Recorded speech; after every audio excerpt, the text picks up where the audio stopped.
আজ আমি বসে আছি একটি গাছের নিচে, প্রকৃতির কোলে। এখানে একটি মাচাল আছে, আসলে একটু বিশ্রামের জন্যই বসা।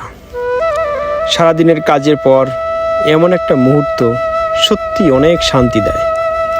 গাছের ছায়া আর হালকা বাতাস যেন ক্লান্তি দূর করে দিচ্ছে। কখনো কখনো আমাদের জীবনেও এমন বিশ্রামের দরকার হয়, তাই না? আমরা দৌড়াই, ছুটে চলি, কিন্তু মাঝে মাঝে আমাদের থামতে হয়, নিজের জন্য একটু সময় দিতে হয়। এই যে গাছ আমাদের কত কিছু দেয়, ছায়া দেয়, বাতাস দেয়, আমরা ক্লান্তি দূর করি। তাই শুধু বিশ্রাম নেওয়ার নয়, মাঝে মাঝে আমাদের প্রকৃতিরও যত্ন নেওয়া উচিত। তোমাদের সবাইকে বলবো, মাঝে মাঝে ব্যস্ততার মাঝেও প্রকৃতির সান্নিধ্যে এসো, একটা গাছের নিচে বসো, একটু বিশ্রাম নাও, চোখ বন্ধ করো এবং শান্তিটা অনুভব করো। এই ছোট ছোট মুহূর্তগুলো জীবনকে অনেক শান্তি দেয়।